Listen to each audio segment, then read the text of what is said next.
Can we show you how to break into the luxury market? For most wedding photographers and filmmakers, the business side of running a business doesn't come naturally, but we learned 3 crucial lessons that have led us to doubling and tripling our prices, booking weddings in the luxury market consistently over $10,000 each, allowing us to earn more money while working half the amount that we used to. And now we want to share those lessons with you in our upcoming live 3-day free workshop. We can't wait to share all the tips, the strategies, and the practices that have generated hundreds of thousands of dollars of revenue. And here's the best part. It's going to work no matter what stage of business you're in. So you can register now at thelevelupco.com/workshop, and we're going to be cheering to your success in no time. Hey friends, and welcome to another episode of the Level Up Podcast. I'm your host, Taylor Petrinovich, and I am again flying solo as host today because Kelly is just having an amazing time on her trip. She's now in Jackson, Wyoming. I think they've tacked on a corporate shoot, so good for her for kind of fitting in some family time, vacation, and a little bit of work. It's like the trifecta there. We are in August, which means for me personally, my kids are back in school, which you guys, I had an amazing summer with the fam and having the kids home, but I'm really honestly just so excited to be able to focus on work for 6 hours a day. I feel like for those of you who are listening who are also parents, you're probably nodding your head along with me. And for those of you who don't have kids, just know that that uninterrupted time to work is such a gift. And it's very, very freeing once you get that taken away to have it granted back to you. So just know that ooh, it's rough out there for the parents over the summer, especially when your peak season, like here in California, does fall during those summer months where the kids are out of school. But anyway, I digress. Today we are bringing on, or I am bringing on, I guess, a very special guest. I'm bringing on Myla Li, who is a photographer based in Seattle. She just inspires me so much, and she has accomplished way more than I would assume would be possible for most people in her situation.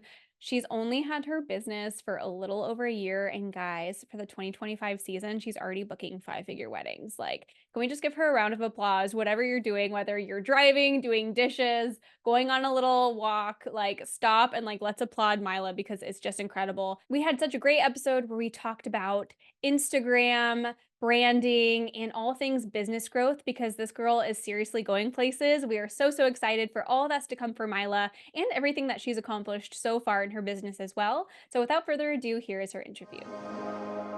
This is the Level Up Podcast. I'm Taylor Petrinovich. And I'm Kelly Gilster of 618 Studios. And we are on a mission to help wedding filmmakers and photographers level up their businesses so you can make more and work less. We want to help you confidently take your business from mainstream to luxury, and it all starts right here.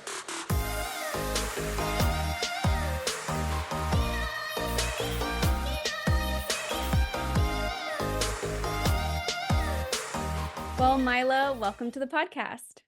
Thanks for having me. I have been a long time listener, so I'm like really excited to be a guest. Yay! It's so fun being on this side of the mic instead of in the earbuds. So I'm excited to have you join us. As I said in the intro, Kelly is actually still on a trip. She is now in Wyoming, so it'll just be the two of us today. But I'm excited to chat because your business is very interesting and you've been going through some big changes. You're on such an amazing path, and I want to hear all about it. You. So I'm Myla, and I am a photographer out of Seattle, and I specialize in film photography and Super 8 videography. Kind of as Taylor said, my journey's been kind of weird. I am still actually working as a full-time engineer as well right now. So juggling both of those has been interesting in this industry and trying to look to eventually go full-time with my business once I kind of feel a little bit more settled in. Yeah, I feel like there's definitely multiple ways to go about it. Some people really like to feel 100% secure before they take that full-time plunge. Some people kind of like quit their jobs and figure it out. And I'm probably more in the same camp as you with this particular, thing. I'm definitely somebody who likes to go all in on things, but I also like safety. Exactly. Yeah. Well, so up until about a month ago, I graduated last year in March. So I've just been actually like everything that I've made with my business, I've just been putting back into the business and then also towards my student loans. But I'm actually really excited to say that as of a couple months ago, I have paid them all off. So that's been like one of the biggest things that I've been like obviously not wanting to go full time yet with, just because I've been wanting to pay that off. So, but I'm excited. Congratulations. Yeah. That's gonna feel so nice not seeing that bill come through now. Oh my gosh. Yeah, it's just kind of crazy. So, and something I didn't honestly think was going to be possible right out of college. So I'm just super grateful for again, like all my couples, like everything that's been able to like get me in my business here to be able to do that. I'm just super grateful for it. Yeah, and I mean, we hear this all the time, and this is true across industries as well, but the more money you're willing to put back into your business in those first few months or years, the faster you're going to be able to grow. And you were able to do that, and your engineering supported, I'm sure, more of your like lifestyle and paying bills and things like that, whereas the photography and Super 8 was able to just channel right back into your business so you could grow. Can we rewind to when you first started photography or when you first started your business? I would love to hear about how that all worked out. Oh, totally. So I've always like had a camera in my hand. I definitely was one of those kids that like I love taking photos. I always thought like I think this is part of like the engineer in me as well, as I was super fascinated with how cameras worked from a young age. I did yearbook in high school, which kind of started teaching me how to take photos of people, which was really fun. And then I kind of dropped off when I got to college, went the engineering route, and then the pandemic hit. And during that time, I was like, okay, well, I have all this time. I might as well actually like learn something. And I've always liked photography, but I'm pretty sure I was always shooting on automatic settings. So I was like, hey, let's sit down, like learn all like the technical stuff about photography. And then slowly as things started opening up, I started using it just to like meet new people, go new places, just posted on, I feel like we all do this, like posted on Facebook groups, free photo shoots for like whatever. And that's kind of how I got into it. And then slowly just did more and more portrait sessions. And then eventually one of my friends reached out to me to second shoot with her for weddings. And I didn't want to do weddings at first because I thought they were super intimidating. I feel like a lot of people feel that way. I was like, that sounds way too scary. I'm not going to do that. But then I loved it. So second shooting is what like kind of made me fall in love with weddings. And then that year I second shot, I want to say like over 20 weddings. And Oh, so wow. just dove right on in. And yeah, it was just like, well, if I'm going to do this, I'm going to just like learn and like get good and then spend all my time second shooting, learning from other people and seeing how I can get better. That's really what kind of started it. Okay, cool. So right after the pandemic, I mean, I know us on the West Coast, things were a little bit different than people in other parts of the country, maybe. So when we're talking about coming back, what year was that? Was that 2021? That was 2021. Yeah, so Okay. 2021, I got actually an engineering internship in Seattle, which is where I live now. But that's kind of, I wanted to like get to know the area a little bit more, again, just kind of get out. I didn't really know anyone up here. And that's kind of the avenue I chose was photography to kind of do that. I love that. That's honestly, I feel like, I don't know about you, but working in the wedding industry has pushed my own personal like boundaries of like what I feel like comfortable doing so much. Like I'm not a person who really likes like parking in new places. Like that gives me anxiety. I like to look at like Google Maps and like see like what that situation's like. I don't like going new places, but the wedding industry really does push you. Like you have no choice. You're booking weddings at all new places, meeting all new people, and I feel like it's just a great way to get out into the world and like immerse yourself into like we call it your market, but it's really where you live and where you are like functioning as a human with your peers. So that's really cool that you were able to kind of pair that with a big move to a new city. Yeah, definitely. It just it worked out super well that way. Yeah, sometimes life just does that, doesn't it? Okay, cool. So that was 3 years ago, 2021. We are now sitting in 2024. How do things look for you now? What is your business looking like? How many weddings are you shooting? Just give us all the details. Yeah. Well, I guess I can go back from there again. So 2021, I started doing portraits and like shooting a bunch. And 2022 was when I started doing weddings, but just second shooting. I just second shot. Second shot 22 plus weddings that year. And I'm just super grateful for all of the photographers that like let me shoot for them and then also use that in my portfolio. And then that's how I kind of really built up my business and was able to book my first wedding for 2023. And that is when I started shooting my own weddings. Okay, so you have like a super baby business. You're only 1 year in. That's absolutely crazy. It's just crazy. And then like I as a person am just super impatient. And so I think that's what also helps me propel my business forward is that I am constantly trying to improve it, learn and grow pretty much as fast as I can. I feel like impatient has such like a negative connotation. Maybe we can like flip it to determined. Yes, I like that a lot better actually. Yeah, I'm definitely super determined. Because then in 2023 was the year I also graduated. So I wasn't 100% sure where I was gonna be. So I only actually took on 3 weddings of my own that year too, because I was nervous about coming back to Oregon which is where I grew up and lived, if like I needed to, if I was gonna move farther away. So I only took on 3 of my own weddings and then second shot again, like the rest, about like 10 to 15 weddings. And this year for 2024, I have booked, I think I want to say 12 to 15. So yeah, kind of where we're at now. Yeah, that's a great number. I feel like a lot of people's like comfort zone kind of lies between that like 10 to 15 number. So if you can avoid the ever having shot 30 in a year, I think you'll be a much happier photographer overall because you guys, hats off to people who can do that consistently because I could never, I feel like my mental health would tank. And that's definitely one of the reasons why I personally sought out the luxury side of the market so that I could make the same amount of money and shoot less. And I think that's the same for a lot of our listeners, probably including you, Myla. Oh, definitely. I think that's like one of the nice things about, in a way, like having my other job as well. It like definitely limits me from taking on an insane amount of workload. But yeah, and then I said that earlier that I like listen to your guys' podcast, but I also kind of knew like I wanted to do more like high-end luxury weddings from like pretty much the beginning and like understood that to like not have to again burn yourself out and do like 30 weddings a year, that was kind of the direction that I wanted to go.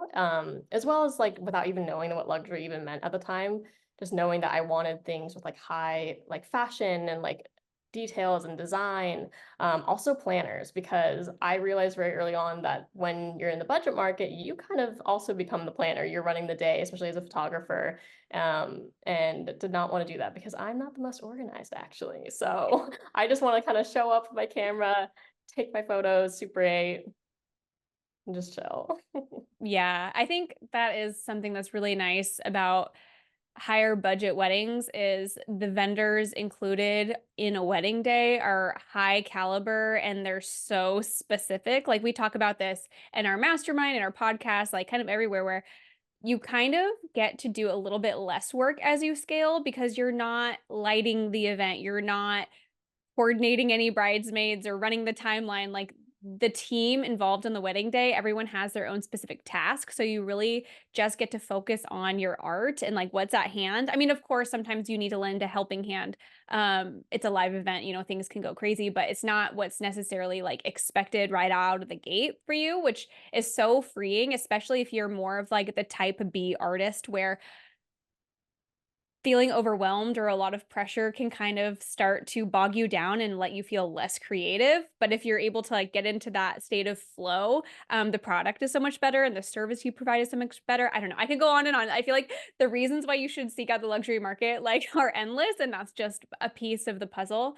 But I would love to hear how things are looking in 2024. Like give us some of the tangible details. Like what are you charging? Because I know it's a lot higher than probably most people would think only being a year in, and all of those things. So for 2024, I think my average was about like 6 to 9K for weddings. And Mhm. then booking for 2025 is more in like the 5-digit range, which I'm super, super excited about. And I legitimately did not think that was going to be possible. I remember like just the year that I did 3 weddings last year was they were all in the 3K range, like from 3 to 4K, and that was like it. So being a part of like the mastermind and like learning from the framework really helped me shape my mindset, and like change like how I thought about things. I'm like, oh, I could probably do that. Like it's not even, I feel like all about skill, it's marketing, branding, just like all these things. So I think after implementing that, especially before booking for the 2025 year, I think really, really helped to set myself up for next year. Yay! Okay, well, Kelly and I are just, like, doing little, like, dances of glee and joy for you because it's just so incredible, and, I mean, if you're listening to this and you're like, "What are they talking about?" Myla was in our last round, during the spring of 2024, our mastermind, and you just did such a great job, Myla, of, like, taking what we taught and implementing it without hesitation, which I think is such a huge thing for some people, to kind of wrap their minds around because we hear a lot of conflicting information online. But one thing I would love to like tell people if you're interested in pursuing any sort of like mentorship or coaching or any education really is you should select the people that you're learning from with full trust and to like just kind of dive in and take action right away. Don't second guess things, just trust the process because what has happened for, you know, dozens, if not hundreds of people before you can happen for you as well if you just kind of run the play, like in quotation marks, you know? So it's so exciting. And really quickly, sorry, I don't want this whole episode to be a plug. We'll like definitely talk about other stuff. But if you're listening to this, just know that our next round of Mastermind starts this fall and doors actually open on August 20th. And if you want to save your seat because it does tend to sell out, you can go to thelevelupco.com/RSVP and just save your seat. So that's taken care of and you know you can be in our fall group. And maybe you can also be booking 5-figure weddings next year, just like Myla. Plug away. Honestly, I will plug it for you guys. I had so much fun in the mastermind. I got to meet so many fun people and like honestly just like learning and like hearing from like other people's struggles too helps so much to like reflect on your own business or helping them out with things that like you realized. I just think having more of that community to like build you up together is just super helpful and so valuable. Yeah, so valuable. And it's so fun because it helps you reframe the way you look at your peers in the industry. I think a lot of people look at their peers as competition, like we're all competing over you know, a scarcity kind of mentality within the market. Yes, of course, there's only a certain number of clients, but really I truly believe there's enough work to go around and community is everything. In so many ways, like it can help with mental health. It can help with ping ponging ideas back and forth. It can kind of be like when you're racing somebody and they're like in the lane next to you and they're just ahead of you, it can kind of fuel that like desire to push yourself harder than if you were just having the blinders on. Like I feel like community is so, so important. So whether you seek that out in Facebook groups or Instagram or in something like our mastermind, like I think that everyone in the industry should have a like a safe place to go, right? No, I definitely agree for community. Like, I actually found you, well, I've already listened to your guys' podcast, but I went to a workshop in Tulum in February, and one of the girls in there was one of your guys' past students. And I was asking her about it before enrolling, and she had just great things to say. So I just think like it's also great to hear, because like you said, like it's hard to invest in education when you're not really sure. So just like getting feedback from other people too, I think was super, super helpful.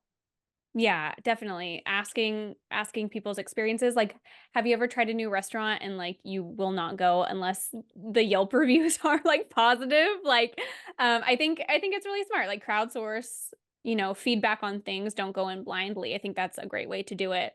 Um, okay, so back to Myla because your business is just like so exciting. I can like jump up and down all day. Um, what are you currently working on? Because going in just a year from booking, I mean, starting your business, first of all, like, wow, and booking $3,000 weddings within 12 months, booking those $6,000 to $9,000 weddings. And then now in another 12 months for the 2025 season, booking $10,000 plus weddings. Like, what went into that growth? Like, what were you focusing on? What have you done? What challenges have you faced? Like, I just want to hear all of it. I think the biggest thing for me too was a little bit of like audacity. I think with the like having another full-time job, it was a lot easier for me to not operate off of it, like a scarcity mindset. I would kind of just play around with my pricing guides sometimes, just bump up the prices, see what happened, which I think was a really great privilege that I had to be able to do that, and just like learn from that experience and seeing how clients reacted to pricing as it adjusted. But I also think I put in a lot of work on my brand. I pretty much knew what I wanted to do from the get-go, like I said, about going into like higher end because I wanted weddings with like a lot of design. I like wanted someone with a lot of like fashion sense. So operating with that in mind, I feel like everyone says that, like figure out who your ideal client is, but it really is so true because you need to know who you're selling to and like who you're targeting and like who you're speaking to through all of your branding and marketing, as well as like Instagram. I think Instagram is so underutilized sometimes. I have a lot of peers in the industry that have been in the industry longer or like kind of started around the similar times, and kind of similar questions of like, how did you grow so much? And I think I put a lot of energy into marketing and like making connections, and just like constantly having my name be out there.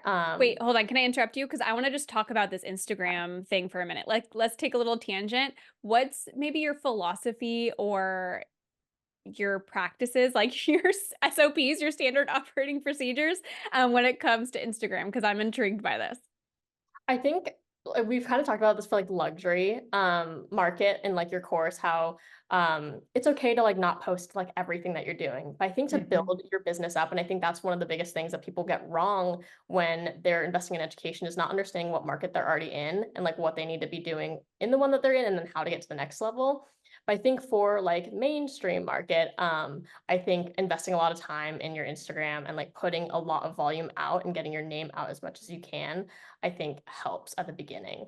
So I think that's kind of my philosophy is like push your name out, like that's how it's going to be seen. Like no one's going to know who you are. Also, your Instagram is your portfolio, so it should be treated as such. And I never had a problem with not posting clients or like my ideal weddings or things or shoots because I don't really know. I never really had an issue. No one ever talked to me about it, I guess. But I know that some people feel bad about that kind of thing, but I was like, all right, just put it on your story or something. Like you can still share it and just not have it on your feed. And I think really making sure your feed, again, like coming back to branding, like is honed in and curated and reflects like the work that you want to be doing always. Yeah, definitely agree. And okay, so you hit on just such an amazing point. I don't even know if you like realize how powerful it is, but you said a lot of people don't understand what market they're in and how to like utilize a strategy that fits where they are. And then kind of, stemming off from that, where they want to go. So Kelly and I kind of say pretty often, sometimes we sound like a broken record, but we don't believe in one size fits all education because we think that's not in the best interest of the photographers, filmmakers. Actually, we've like coached makeup artists and planners, all different kinds of creatives in the wedding industry. It serve you very well if you're just listening to like a one size fits all formula.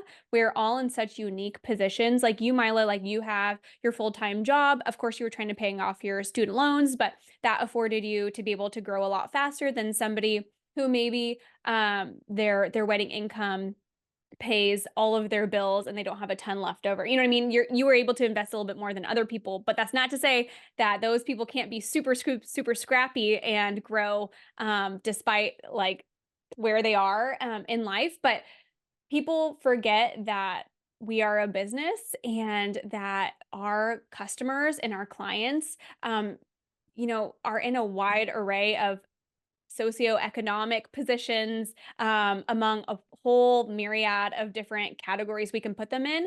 And the only common denominator is that they're getting married. You know what I mean? So I think people think like, of course I'm targeting a bride and groom in their minds, but that is the most broad way to look at it. Like if you look at other companies who are super successful out there, even as broad as Target, like we think of like, oh, Target's for everybody. But I feel like when Target, like the store that we all know and love with the bullseye, the red bullseye, when they were creating their like ideal client avatar, like in my brain, I picture them targeting like a 25 to 45-year-old mom. That's what I imagine. Like there's a Starbucks in there so moms can push around their cart. There's even like cup holders in the cart, with their kids in the cart. It's super aesthetic and beautiful. So where it's almost like a getaway. It's not just get in, get out, get what you need for a cheap price point, like maybe a Walmart would be. It's more of an experience. So if you kind of think about that, like, yes, everyone can go and enjoy Target, but like they created their brand and what they're offering to such a specific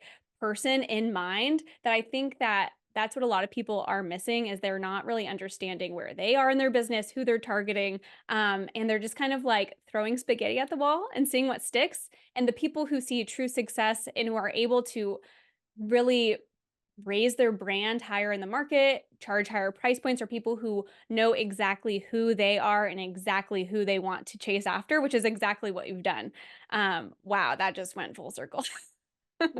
Okay, so at the beginning of the episode, you mentioned that you specialize in both film photography and Super 8, which is so fun because that's film on both like the photo side and the video side. So you're more of like a film artist of different mediums, you know? So tell me about the Super 8 stuff because that's something I've never really dove into, but I think it's so beautiful and I wish more people did it. Yeah, I don't remember how I found out about Super 8, honestly. I think I just like slowly, just like as the industry started to kind of like picking it up more, I just kind of kept seeing it and seeing it. And I already was doing film photography. I think just film overall, like the look of it is just, you can't replicate it with digital. I think the highlights are just so nice. Like the way that it exposes for like everything, I just think is kind of unmatched. And then I went to my local camera store one day and then I saw a Super 8 camera there and it was only $99, which if you shoot Super 8, you know it's really not cheap. It's not as expensive as everyone thinks it is, but it's still not like super cheap. So I picked that up. And I brought my Super 8 camera with me to a styled shoot. It was right when I just moved back to Seattle, and was trying to like again like learn and meet new people in the industry. So I went to a styled shoot with it, and I posted a 30-second reel from just that styled shoot, and I got 5 wedding inquiries after that for Super 8, Wow. which was kind of insane, especially after like spending several years of like marketing photography and then for that to kind of just blow up. But and then I charged I think my first wedding with Super 8 for what it cost me to get like a new, nicer, more reliable camera and pretty much yeah, just work that for free. And that one was like an amazing wedding to do it for. It was definitely like portfolio piece, like probably nicer than any of the weddings that I'd shot for photography. So it just kind of was perfect from there. So what numbers wise is the difference from a business aspect for your Super 8 versus photography? Like, because I'm not sure, I would love to know, like, are clients hiring you just to come do Super 8? Are you being contracted out by like other videographers or photographers? Like, how does that look as far as like business model goes? So I typically, as like a photographer, I'll either like have it as an add-on, Super 8 as an add-on, or I will do just Super 8 only weddings, which are some of my favorites just because it's a lot easier than just leading as photo. But as far as like pricing, because you actually have to buy film, that's like money out of your pocket essentially. So I always add that on. And film itself is going to be about $50 a roll. And that will get you about 3-ish minutes of footage. And then it takes about, I want to say about $50 also for processing and scanning afterwards. So about $100 a roll for $100, like for 3 minutes of footage, which can be a lot and really add up quickly if you don't allocate your footage well throughout the day. Yeah, I would imagine. I feel like I mean, I'm not a photographer and I've never shot any film, but I hear that it's shooting film is a great way to train yourself to be a really confident shooter and to not overshoot because I mean, obviously it's free to shoot digital. Like you can fill up as many memory cards as you have, which can be like terabytes full, you know? But once you start shooting film, like it trains you to like be really intentional and confident. And I think that's like even if you're not shooting film, I think that's probably just such a great practice to get into so that you're not spending like 3 days culling. I think shooting both film and digital like help each other out in just like immense ways. Like shooting digital before and just doing photography obviously taught me composition, which was like really easy to transition into Super 8 and like understanding, yeah, composition and like how I want my shots to look. And then, like you said, just the intentionality that goes back into shooting photography, or if you do digital videography, I bet it's probably the same on like how you look at things. Yeah, very, very similar. Well, that's so cool. So, I mean, we're always looking for different ways to obviously be more profitable. Of course, we're artists, but at the end of the day, we're also businesses, and the bottom line really does matter. And I think that that's such an amazing add-on for people to explore. And even if it intimidates you from like juggling multiple things on a wedding day kind of aspect, you can always contract that out. So I feel like it's a great thing to include in proposals, or if you do more of like an a la carte thing, maybe you could throw Super 8 in there, whether like you're a photographer offering Super 8. So I think that actually to me is kind of mind-boggling and so cool that that works for you, because I think of that as more of like a videographer thing. But so whether you're photo or video, like that's such a great thing to kind of have in your arsenal to maybe make a couple extra $1,000 every year, or maybe even more. I don't know. I think people really like Super 8, just to kind of diversify your income, be able to increase that overall collection price. I don't know. I think it's such an underutilized medium. I think you've said that before, like it's underutilized and it's super popular as far as like people wanting it, but I don't see a lot of people providing it.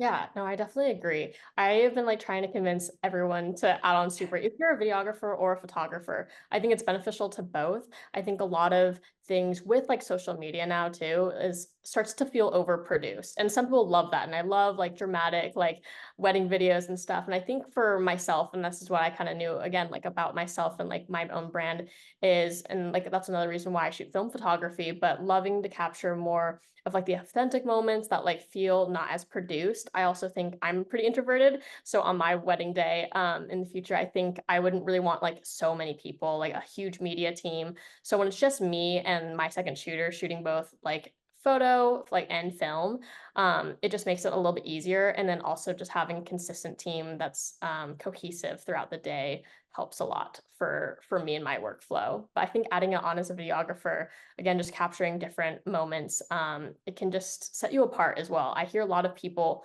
wanting Super 8 and not finding people in like their areas, which is why it's helped me a lot to be able to like travel to a bunch of places to do Super 8. But I think, yeah, it's just definitely underutilized and I think more people should do it. It's also just super, super fun. Yeah, I mean, even if it's not Super 8, like I think finding something to set yourself apart from your local community, we can call them competition in this in this kind of light, but finding something to set yourself apart is so helpful if you're looking to grow, because if you look at it from like a bride or a groom's point of view, like people start to kind of blend together, and they're, unless you're standing out, you're kind of just like lost in the sea of sameness. And that's why we put so much effort into things like branding and curation and things like that. But just an offering, something that you're offering alongside your main art form is a great differentiator. So for me personally, like at the time I started in 2017, and my home base is like the Sacramento area. That's where I started. My first several seasons were mostly based in Sacramento, and it's a pretty small market. And to my knowledge, I was basically the only solo female videographer in the area. And I think that um, made me very approachable to a lot of brides specifically, and that helped me really stand out in like a sea of men videography teams, and like even husband and wife teams. So whatever it is, like whatever your special sauce is, whatever it sets you apart, I feel like just leverage the heck out of that. And if you don't feel like you have something, do what Myla did and find something that's going to set you apart, because people want, like there's very specific things that people are looking for, and if they can't find it, they will settle. But if you put yourself in a position to be found, people are going to flock to you like crazy. Yeah, I totally agree with that. Yeah. Okay, so my last question before we wrap up, I would love to kind of peek into your mind and just like go down this like imaginary road. Like obviously we're coming up on the launch of our mastermind, and we believe in what we do, and we obviously get results for our students. But I would love to know like where you think you might be if you didn't invest in mastermind. How would things look differently? Oh my goodness. Such a good question because I think Mastermind helped me in my business so much. I made like I think we talked about this earlier in the episode about how I just took a lot of actions after Mastermind. Pretty much like everything that you guys told me to do, I did. And that's something that I think again like sets me apart. And then also I think would set more people apart if they were to invest in education and actually take those steps, because you can listen to videos and Kajabi videos like all day and not actually do anything in your business. But I think taking action is definitely the biggest thing that like holds people back. But if I hadn't done it, I don't think I would have been able to be confident enough to book as much as I am for next year. I think a lot of what was holding me back too was just imposter syndrome, knowing that I'd grown pretty fast in the industry was definitely a little bit of an anxiety of mine, to feel like I couldn't. But I just think, yeah, just having enough evidence to like back you up is always going to be helpful and help you be more confident. But I think I was able to hone in on my branding. You guys were helping with my website. I did like a little bit of a website refresh right after you guys' website audit. I hadn't even started the course yet.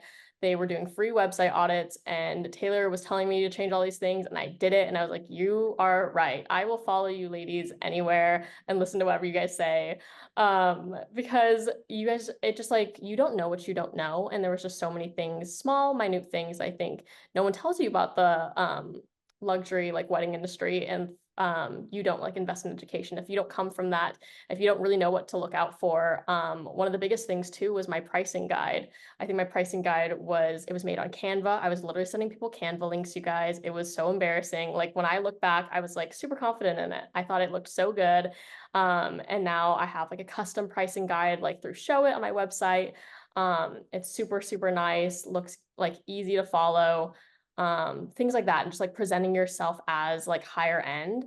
And if you again like don't come from that, you don't know how to do that, like where to even start, this course I think helps so much. It's all of like the little things.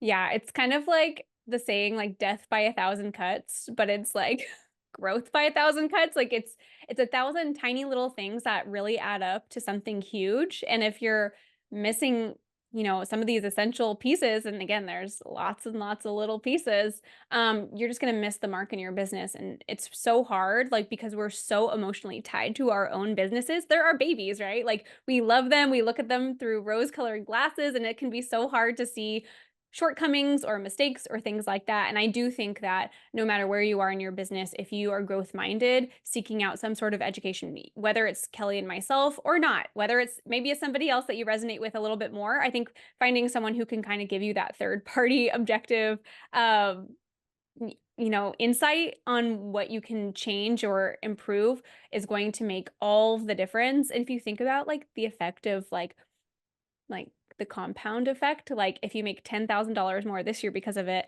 then you're going to make $20,000 more next year. And all of a sudden that's $30,000 more in 2 years. And then the following year will be like $40,000 more, right? Because you're scaling. Like in the course of 10 years, like you just made back like an extra $150,000 due to like one small, like comparatively small investment.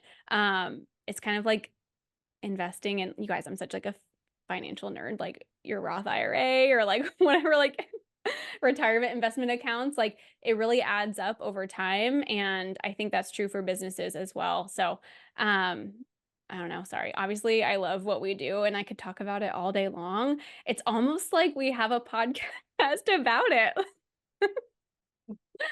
You Um, definitely should be talking up it like all the time. Like I have been telling everyone about it. I think it's just super great. And I think, yeah, like you said, no matter like what you invest in, I think education is super, super important. Like you can't do this on your own. I think accepting that is going to get you far. Yeah, so true. Okay, Myla, this has been so inspiring and lots of great little nuggets too. If somebody's listening to this and they want to find you online, maybe look at your beautiful work or connect with you, where can they do that? Yeah, everything, my website, Instagram, and TikTok is all Myla Li Photos. It's MYLALI Photos. Amazing. Well, thank you so much, Myla. This has been a blast. Of course, thank you guys so much for having me. It was super, super fun. Thank you for joining us in today's conversation. Please help us reach more filmmakers and photographers like you by taking a screenshot and sharing it to social media. And don't forget to tag us at The Level Up Co. And join us again next week, same time, same place, as we continue to level up the industry together.